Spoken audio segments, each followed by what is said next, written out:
Welcome to another episode of She Plants a Vineyard podcast. I'm your host, Hannah Withrow, and this podcast is presented by The Affinity Films. Today I'm going to be talking about 5 features that Canva has just came out with, plus a bonus one, which I'm super excited about. So let's get into it. The first thing I'm going to be talking about is the Magic Studio, and there's a few different features within Magic Studio that I want to show you. The first one is this designable images. So if you see this image right here, you can see this ball, and let's say I want to remove that ball. And we have a few different options. We can hit click, we can hit brush within that image, we can hit foreground, background, but I'm going to hit click, and as you can see, it's going to scan the picture. And now I'm going to click the object that I want to erase. If I click that, and then I hit Magic Eraser.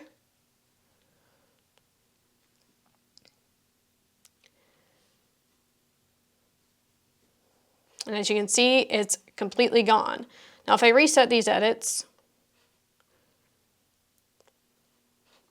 and I click that again, you can see that there's Magic Grab, there's Magic Edit, and we have the Magic Eraser. So let's say I want to move the ball closer to the bat.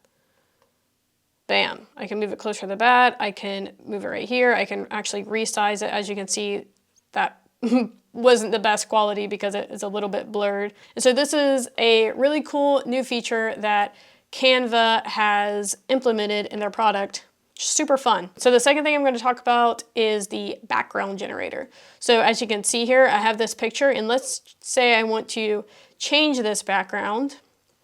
I can go to Edit, and then all I have to do is hit Background Generator. And then I can describe what I want. So I can either hit Inspire Me, or I can write something on my own. So let's say I want to say cozy fireplace with a few lamps. Let's generate that. And as you can see, it gives you 4 different options here, which is pretty cool. I like this one the best for this, and obviously you probably have to play around with it. The more prompts that you give it, the better it's going to perform. So I gave it a pretty simple prompt, but if we go back and I hit Inspire Me, it says a snowy alpine scene at sunrise with warm, diffuse sunlight. And so that's very descriptive. And so the more descriptive you are, obviously the better result that it's going to give you. And here's our 4 different options. It kind of is giving zoom background a little bit, but it's still a really cool feature. And I think, like I said, the more descriptive you are and the more clear you are about what you actually want, the better it's going to generate that background for you.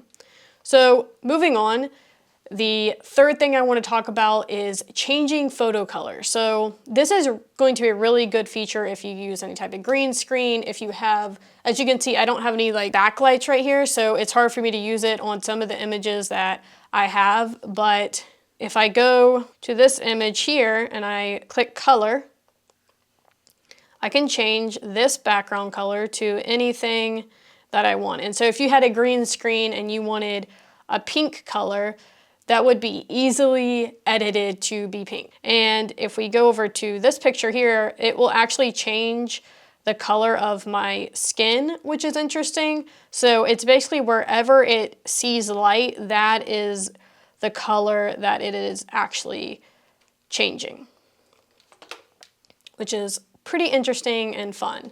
And I think there's a lot of creativity that could be used with this new feature. The fourth thing I want to talk about is advanced formatting. With this picture here, you can see this text. We can go up to, right here it says advanced formatting. And if we hit typography, we see 2 options, kerning and ligatures. Ligatures basically combine letters like FF to one single character.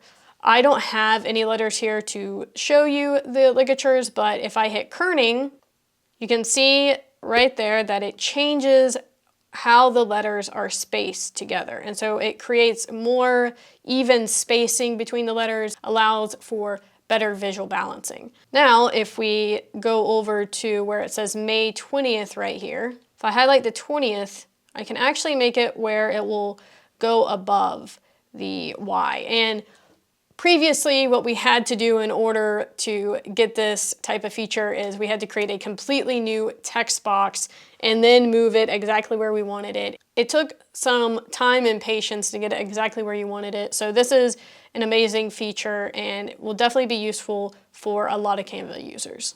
The fifth thing I'm going to show you is caption animations. So if I go over here to this video and I hit play, you can see that there's an animation now with the words. And I'll show you how I did that.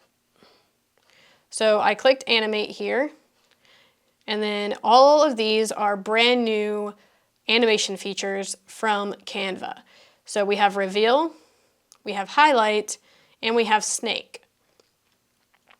And as you can see, it's like moving along with the words, which is really cool. I personally will be continuing to use CapCut, TikTok, and Instagram, and Adobe Premiere Pro for my automated captions. But if you are used to working within Canva and you use Canva for most of your projects, this is going to be a super useful tool for most Canva users. I think it's super cool that Canva is continuing to upgrade their features and make new features, and they are going where the future is, and I think that's super important just as a business, and it shows that they really care about the user experience, and they're doing everything they can to ensure that the user has the best experience possible. So the bonus feature that I'm going to talk about is my favorite feature with this new Canva update.